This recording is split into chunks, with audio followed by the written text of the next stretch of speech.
Music makes me make sense in the world, so to speak. It'll make it easier for me to get through some of the things I'm going through, kind of help me recognize where I belong. I use music to help express myself in ways that I feel words or other means of expression can't really do.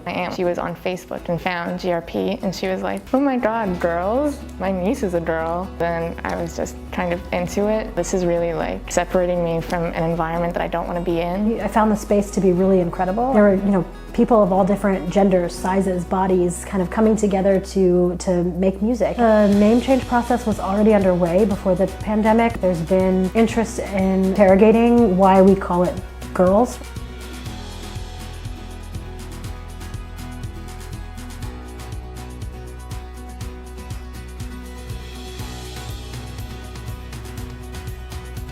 You have people who are breaking out of the status quo, what it is to be a girl and what it is to rock and what it is to Philly. Changing the name would better encompass everybody in our community, everybody that we're already including, and the people that we want to see in our spaces in the future. Some things that I really want to just let go of is just caring about how other people perceive me. It kind of became this thing of conforming or going the other way. The same way changing my name from Bella to Elle. That was like this transitional moment of being like, I want to leave behind this trauma that I experienced when I went by this name. We talk a lot about like the positive stuff, right? It's like, oh, this is great. But there's also some things that are maybe like, actually, this needs to shift. As a name change doula, my job is to help the GRP community through finding and picking a new name and also settling into the new. A name means a lot to a community, it's not just a word.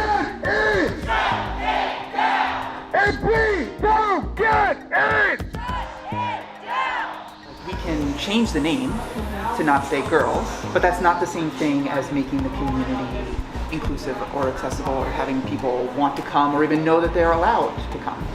We expected the process to take about a year, which is how long it's taken. We sort of picked and chose all these different words and then we matched them up. There were two names that really ended up standing out. One was We Rock Philly. I think one of the ones that a lot of people liked so far is Solar or Songs of Love and Resistance, and I find that that's really just beautiful. The big thing is this tension between boldness and expansiveness and possibility, and we want to be recognizable and we also want to hold on to some of the legacy of what's been built. I've seen truly like every angle of this name change process. There's so many people we need to satisfy that it's hard to just be like, here's what feels good.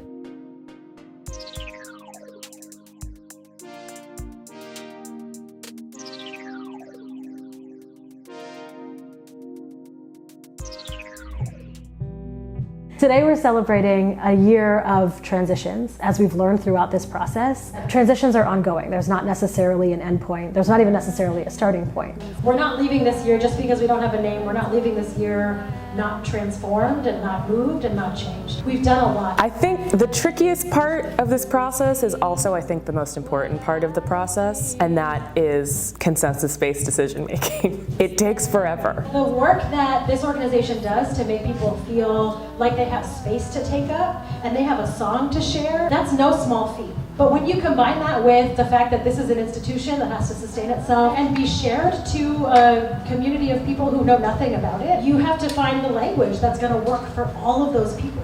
Some people in our community have changed their names one letter at a time over a decade. And some people in our community have changed their names 1,000 times in 5 minutes on a Saturday at Rock Camp.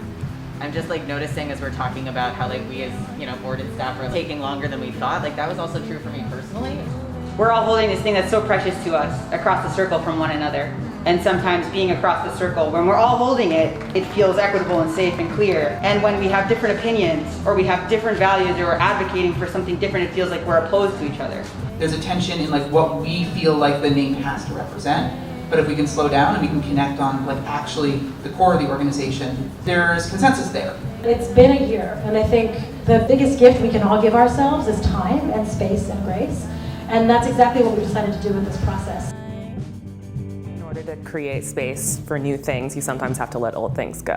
We are letting go of some of the sort of the strictures that kept us stuck. White, male, rock, American tradition. Gender in itself for me has been this really complex and murky thing. This really kind of chaotic but helpful and complex thing that I've gone through. I deserve to be able to be respected in what I say and be called what I want to be called. I deserve to have that. I hope that GRP becomes a place where people for whom just the patriarchy is not working are able to find their voice and experiment and grow. There's so many different ways to navigate this. The uncertainty is kind of the best part of it. I feel confident in how uncertain everything is going to be. We're just celebrating being together and getting partially through this journey. It's been rambunctious, it's been rough, but we're here and we're together and we're just trying to create space to do exactly that. Be together and be happy about it.